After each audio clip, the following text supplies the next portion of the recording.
చేస్తూ మీరు ప్రజలకు ఇచ్చినటువంటి హామీలన్నీ కూడా పూర్తిగా విస్మరించి గాలి కొదిలేసి జరిగినటువంటి పరిస్థితిని మేము గమనిస్తూ ఉన్నాం. ఇవన్నీ అందుకని చివరిగా మీకు విజ్ఞప్తి చేస్తున్నా, మిమ్మల్ని డిమాండ్ చేస్తున్నా, 2024లో మీరు ఇచ్చినటువంటి హామీలన్నీ అమలు జరిగినటువంటి ఎంత, అలాగే 2024కు ముందు 2019లో మీరు అధికారంలోకి వచ్చేటప్పటికి రాష్ట్ర ప్రభుత్వ అప్పులు ఎంత, ఈరోజు వరకు మీరు చేసినటువంటి అన్ని రకాల అప్పులు, బడ్జెటేతర అప్పులు, ప్రభుత్వ రంగ సంస్థల అప్పులు, అప్పులు చేయడానికి సృష్టించిన కార్పొరేషన్ల అప్పులు ఎంత, అలాగే నేను ఇప్పుడు చెప్పినటువంటి మొత్తం ఈ హామీల వైఫల్యంలో మడం తిప్పినటువంటి విషయాలపైన, వీటన్నిటిపైన మీరు పూర్తిగా రాతపూర్వకంగా శ్వేతపత్రాలు విడుదల చేసి ధైర్యం మీకున్నదా, అది చేసి ప్రజల దగ్గరికి ఓట్లు అడగడానికి వెళ్ళండి. అది కనుక లేకపోతే మళ్ళీ ప్రజలు మీకు బుద్ధి చెప్పక తప్పదు.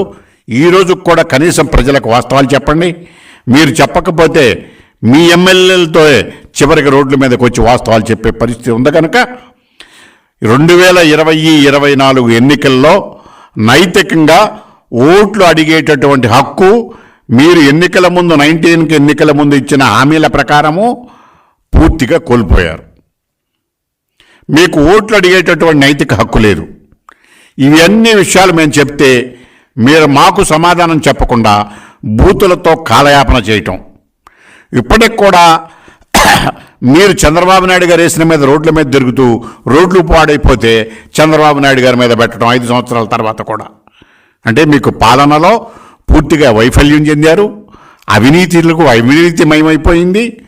పూర్తిగా ఒక నియంత పాలన అయిపోయింది. మీరు చేసిందల్లా ఈ 5 సంవత్సరాల కాలంలో విధ్వంసకర పాలన, అవినీతి పాలన, నియంతృత్వ పాలన, పోలీసులతో పాలనా యంత్రాంగం నడుపుతూ పోలీసులతో ప్రజలను భయభ్రాంతులు చేసి ఈ రాష్ట్రాన్ని భ్రష్టు పట్టించి ఒక విధ్వంసకరమైనటువంటి పాలనని రుచి చూపించారు. చివరిగా ఒక మాట ఏమిటంటే, ఆంధ్రప్రదేశ్ విడిపోయినప్పుడు జరిగిన నష్టం కన్నా జగన్మోహన్ రెడ్డి గారు ఈ 4 సంవత్సరాల 9 నెలల కాలంలో జరిగినటువంటి నష్టం చాలా ఎక్కువ.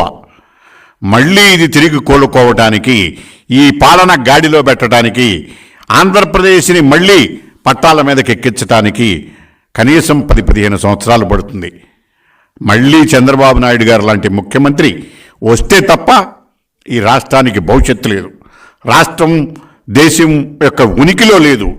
మళ్ళీ ఉనికిలోకి తెచ్చి ఆంధ్రప్రదేశ్ ప్రభుత్వాన్ని కాపాడుకోవడానికి 2024 ఎలక్షన్లో తెలుగుదేశం ప్రభుత్వాన్ని ఎన్నుకుని, చంద్రబాబు అంటే తెలుగుదేశం జనసేన ప్రభుత్వాన్ని ఎన్నుకుని మళ్ళీ చంద్రబాబు నాయుడు గారిని ముఖ్యమంత్రిని చేస్తే తప్ప ఈ రాష్ట్రానికి విముక్తి లేదని మీ ద్వారా ప్రజలందరికీ విజ్ఞప్తి చేస్తున్నా.